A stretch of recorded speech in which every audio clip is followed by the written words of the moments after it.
Қайырлы күн, құрметті оқырман, құрметті менің ютубтағы подписчиктерім, құрметті аналар. Абылай Қалдарбек ютуб каналына қош келдіңіздер. Бүгінгі біздің тақырып қазір кеңінен айтылып жүрген, соңғы уақытта көп анықталып жүрген, балаларда клиникалық белгілерін беріп жүрген вирус туралы айтамыз.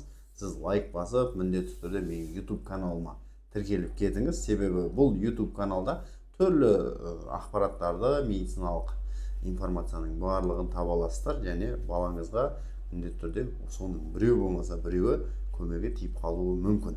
Лайк басып досыңызға жіберуді ұмытпаңыз.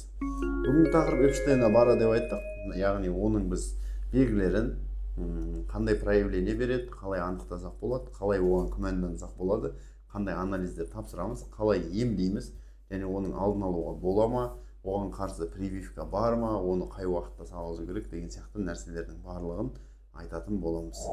Вирус Эпштейн-Барр бізде жалпы инфекциялық дерттердің арасында ең жас, яғни осы жақында көп болмаған анықталғанына, оны бізде ағылшын ғалымы Эпштейн және оның ассистенті Барр деген екі ғалым тапқан. Ол штамды ДНК-сын анықтаған осы кісілер.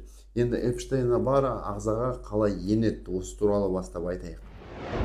Вирус Эпштейн-Барр туры бізде цитомегаловирус сияқты басқа герпес тобындағы вирустар секілді сілекей арқылы, тұрмыстық заттар арқылы адамнан адамға жұғуы мүмкін. Негізгі зақымдайтын жері адам ағзасында ол лимфа жүйесі. Лимфа жүйесі адам ағзасында ол иммундық қызметті толығымен атқаратын система, иммунитетке жауап беретін орталық десек де болады. Себебі бізде лимфа бездері сыртқы ортадан түскен вирус, бактерия, басқа да қоздырғыштарды адам ағзасына ары қарай енбеуіне, қанның құрамына кетпеуіне жауап беретін фильтрлік қызмет атқаратын бір шама лимфалардың жиынтығы. Енді лимфа безі не үшін зақымдалады? Себебі Эпштейн-Барр вирусы сілекей арқылы жұққаннан кейін шырышты қабаттан ену арқылы лимфа безіне барып отырады. Себебі лимфа безі жоғарыда да айттық, фильтр қызметін атқарып оны ұстап қалады. Сол жерде лимфаны жалпы зақымдау арқылы түйіндерді ісіндіре бастайды. Өз кезегінде енді бізде лимфалар ісінгеннен кейін ол қызметке қабілетсіз, толық иммундық жүйе бұзыла бастайды, балада иммунитет әлсірей бастайды, температура беруі мүмкін, жиі ауырып қалуы мүмкін, себепсіз температураның қайта-қайта шығып кетуі, баланың жалпы кез келген вирусты, патогенге, бактериалды флораға қарсы тұра алмауының бірден бір себебі болуы мүмкін.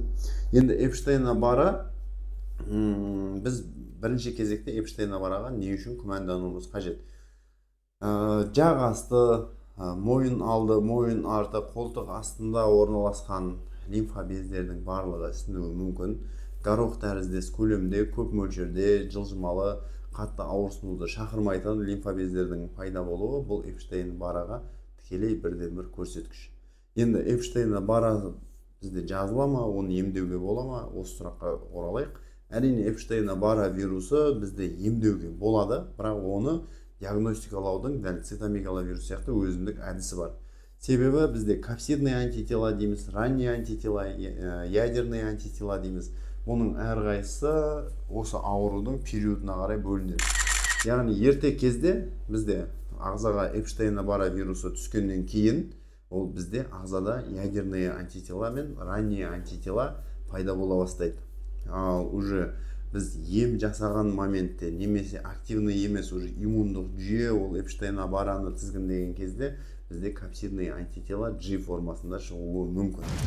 Енді сіз анализ тапсыру үшін нақты балаңызда Эпштейн-Барр вирусын білу үшін қандай талдаулар жасайсыз, қай лаборатория дұрыс деген сияқты. Жалпы талдаулардың тізіміне келетін болсақ, біз ПЦР методпен Эпштейн-Барр вирусына тапсыру, полимеразды цепная реакция, яғни Эпштейн-Баррның ДНК-сын биологиялық материалдан анықтау. Биологиялық материал бізде қан болып табылады. Қанды ПЦР методпен тапсырасыз.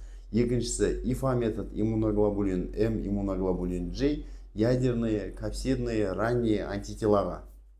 Енді бұл көрсеткіштерді сіз тапсырғаннан кейін результаттарында қандай ауытқулар, қандай көрініс көруіңіз мүмкін. Егер сіздің балаңыз жақын арада Эпштейна бараны жұқтырған болса, бізде ранние және ядерный антитела оң мәнді шығуы мүмкін. М формасы немесе жоғары титрлі G формасы. ПЦР методыңыз сізде жалпы баланың ағзасында осы Эпштейна бара вирусының ДНК-сы бар болатын болса, оң мәнді көрсеткіш береді. Енді сізде ранние мен ядерный антитела теріс мәнді шығатын болса, ол, разумеется, сіздің балаңызда бір шама уақыттан бері Эпштейна бара вирусы ағзада циркулировать етіп жүр деген сөз. Сіздің балаңыз Эпштейна бара вирусымен ауырса, егер осы вирусты жұқтырып алған болса, міндетті түрде жиі ауырып қалуы мүмкін. Себебі қазір сұрақтар көп, аналар қаншама обращаться етіп жатыр, балалар жиі ауырып жатады, қайта-қайта больницаға жатып жатады, емделеді, вроде біраз уақыттан кейін қайтадан сол клиникалық көрініс қайталанып жатады. Осы моментте біз Эпштейна бара вирусына тапсыртқызып жатамыз. Енді Эпштейна бара вирусқа қарсы нақты прививка жоқ, ондай нәрсе ойлап табылмаған. Одан біз толыққанды сақталатын, балаға жұқпайтын әдіс жасай алмаймыз. Егер сіздің балаңыз балабақшаға баратын болса, көпшілік ортада болса, жұқтырып алу ықтималдылығы жоғары. Себебі сіздің балаңыздың қасында активный фазада Эпштейна барамен ауыратын бала түшкіріп, жөтеліп, немесе бір ойыншықпен ойнап, ол бала аузына салған нәрсені сіздің балаңыз аузына салатын болса, міндетті түрде Эпштейна бара жұғуы қаупі бар. Енді Эпштейна барадан сақтана алмайды екенбіз деп, бұны бетке қараудың қажет жоқ. Себебі түрлі асқынуларға алып келуі мүмкін, баланың бауырына, селезенкіге жалпы зақым келтіруі мүмкін, бауырдың көлемі үлкеюі мүмкін, селезенкінің көлемі үлкеюі мүмкін, иммунитет мүлдем төмендеп кетуі мүмкін. Сол үшін егер сіздің балаңызда табылса, міндетті түрде емдеу керек. Бізде Абылмет медицина орталығында Эпштейна бараға қарсы толыққанды ем курсын сіз алсаңыз болады. Бізге келу арқылы дәрігердің консультациясын, лабораторлық зерттеулерді, толық ем курсын барлығын осы бір жерден тындырып кетуге сіздің мүмкіндігіңіз бар. Абылмет медицина орталығы Шымкент қаласы Нұрсат мөлтек ауданында 126 үйде орналасқан. Егер сізге біздің қандай да бір көмегіміз қажет болатын болса, біз көмектесуге әрдайым дайынбыз. Төменде описанияда номер қалдырдық, сол номерге хабарласу арқылы толық ақпарат алуға дәл солай мүмкіндігіңіз бар. Эпштейна бара вирусының жалпы ем түріне керек. Бұны қалай емдейміз? Бірінші кезекте вирусқа қарсы препараттар қолданылады. Егер сізде титрі төмен болатын болса, стационарлық және де дәрігердің нақты қадағалауын талап етпейтін жеңіл түрдегі зақымдалу болатын болса, сіз үй жағдайында емдеуіңізге мүмкіндігіңіз бар. Үй жағдайында Эпштейна бараны бірден бір емдейтін препарат ол гроприносин препараты, суспензия таблетка түрінде, және де бізде ацикловир, яғни герпес тобындағы барлық вирусқа әсер ету мүмкіндігі бар ацикловир препаратын қолдансаңыздар болады. Ал егер сіздің балаңыз ауыр түрде болса, ішкі ағзаларға қандай да бір зақым келтірген болса, лимфа бездері толыққанды зақымдалған болса, онда міндетті түрде дәрігердің қадағалауымен әр балаға индивидуально, әр баланың ағзасына сай, оның иммунный ответіне үңіле отырып ем жасаған дұрыс. Енді Эпштейна бараға байланысты қандай да сұрақтарыңыз болса, немесе осыған ұқсас бір белгілер балаңызды мазалап жүрсе, комментарийде жазыңыз. Міндетті түрде барлық комментарийді оқып, сізге жауап беруге тырысамыз. Лайк басып, біздің каналға тіркеліп, бізді қолдап кетеді деген сенімдемін.